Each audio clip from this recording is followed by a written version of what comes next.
안녕하십니까. 부통연의 조성호 소장입니다. 반갑습니다. 자, 오늘은 항아리 상권에 대해서 좀 얘기를 좀 나눠볼까 합니다. 자, 시작하기 앞서 좋아요, 구독 꼭 눌러주시면 잊지 마시고 꼭 눌러주세요.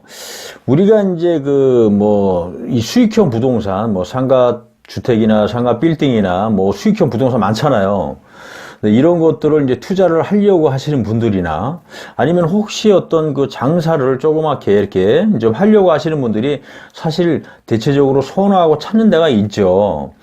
그런 지역은 우리가 잘 알고 있는 지역, 좀 지하철역에 가깝거나 주변이 좀 역세권인 지역을 사실 많이들 선호를 합니다. 근데 이제 이런 지역은 사실 어떻게 보면은 좀 가격이 건물값도 좀 비쌀 것이고, 임차하는 가격도 사실 만만치 않고 좀 센 부분이 많이 있어요. 그만큼 이제 또 이동 인구들이 많다 보니까 역세권이고. 근데 이제 여기서 제가 말씀을 드리고 싶은 거는 이제 항아리 상권에 대해서 우리가 좀 주목을 좀 하고 관심을 좀 가져도 좋지 않을까. 그래서 요즘에 항아리 상권에 관심을 가는 분들이 사실 없지 않아 많습니다.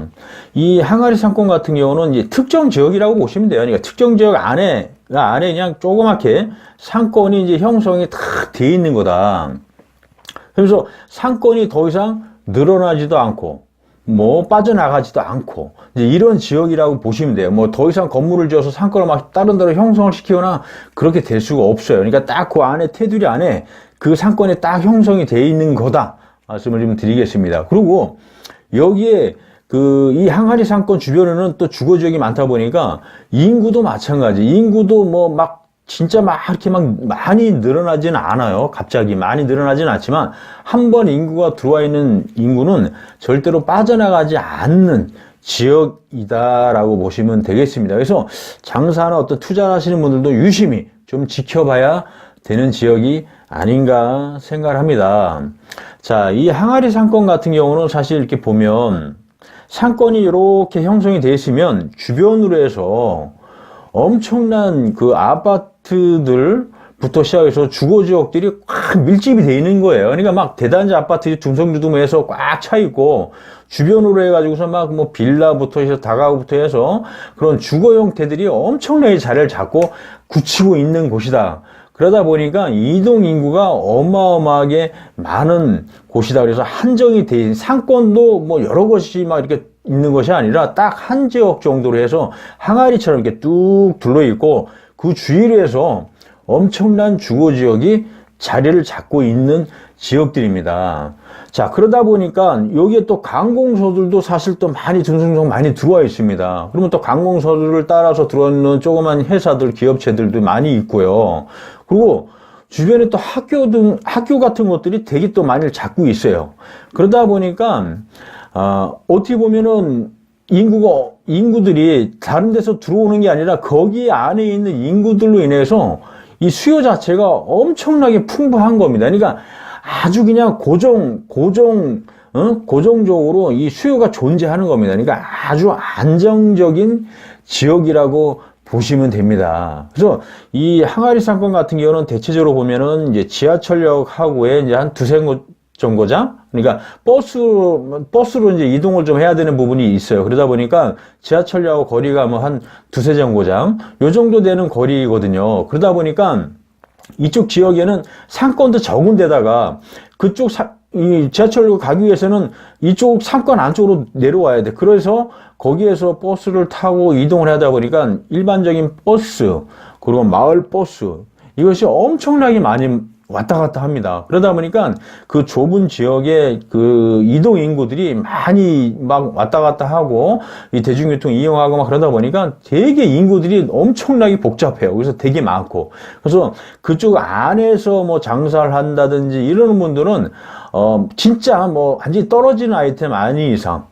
특별한 아이템도 아니고 일반적인 사람들이 좀 많이 애용하는 그런 어떤 아이템만 갖고도 뭔가를 하더라도 굉장히 잘 될 수가 있다. 거기에 벌써 고정적으로 이렇게 베이스를 깔려있는 그 주거 지역이 있다 보니까 거기에 인구만 어마어마하거든요. 그러니까 이 인구들이 한번 들어오면 또 외부로 잘 빠져나가진 않아요. 한번 들어오면. 그러다 보니까 그 상권 안에서 굉장히들 소비가 이루어진다는 얘기입니다. 그러다 보니까 여기저기 뭐 그 안에 다 모든 것들이 우리가 일반적으로 필요로 하는 것들이 다 들어있어요. 그러다 보니까 주로 그 상권 안에서 생활을 하고 소비를 하고 하다 보니까 이 항아리 상권 안에 뭐 어떤 건물이나 상가 투자나 상가 건물이나 어떤 그런 부분, 또 장사를 하시려고 하시는 분들, 그런 분들이 뭔가를 좀 관심을 가져도 아주 좋은 지역이다. 그래서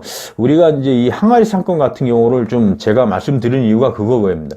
그러니까 우리가 물론 좋은 지역에 가서 좋은 뭐 역세권 있는 데 가서 할 수도 있지만 아무래도 그쪽은 그런 지역하고 비교했을 때 가격이 조금 떨어집니다. 임차도 싸고 건물도 좀 가격이 좀 떨어지지만 실질적으로 이동 인구라든지 어떤 그 주위에 비해서 깔려 있는 주거로 인해서 인구가 엄청나게 많고 그 인구들이 외부로 빠져나가지 않고 거기 안에서 활동을 하기 때문에 그 상권이 또 큰 것도 아니잖아요. 아주 작은 데서 생활이 이루어지다 보니까 어마어마하게 인구가 많다. 그래서 뭔가를 좀 투자라든지 뭐 장사를 하려고 하시는 분들은 이 항아리 상권을 주시하고 한번 분석해보고 한번 이쪽에 관심을 가져보시는 것을 제가 추천을 좀 드리고 싶습니다. 그래서 우리가 투자라는 것은 뭔가를 우리가 해서 수익을 좀 거둬들이기 위해서 뭔가를 하는 거예요. 장사도 마찬가지잖아요. 그렇지만 가장 중요한 거는 그 안에 있는 인구가 얼마나 많이 있느냐. 그러면서 그 인구가 우리 이 상권에 어느 정도의 기여를 하는지 그런 걸 좀 볼 필요가 있거든요. 근데 이런 항아리 상권 같은 경우는 굉장히 특정 지역으로 딱 항아리처럼 테두리가 딱 보여 있고 그 상권 안 주위로 해서 주거 지역이 엄청나게 밀집되기 때문에 모든 소비를 이 안에서 대부분 하더라. 그래서 우리가 좀 주시를 할 필요는 있다. 그래서 오늘은 이 항아리 상권에 대해서 제가 좀 말씀을 드려봤습니다. 자, 오늘은 여기서 좀 설명을 좀 마치도록 하고요. 인터넷상에 부통연이라고 치면 아주 좋은 정보 계속 올릴 거니까 꼭 들어오시는 거 잊지 마시고, 자, 오늘은 여기서 설명을 마쳐볼까 합니다. 감사합니다.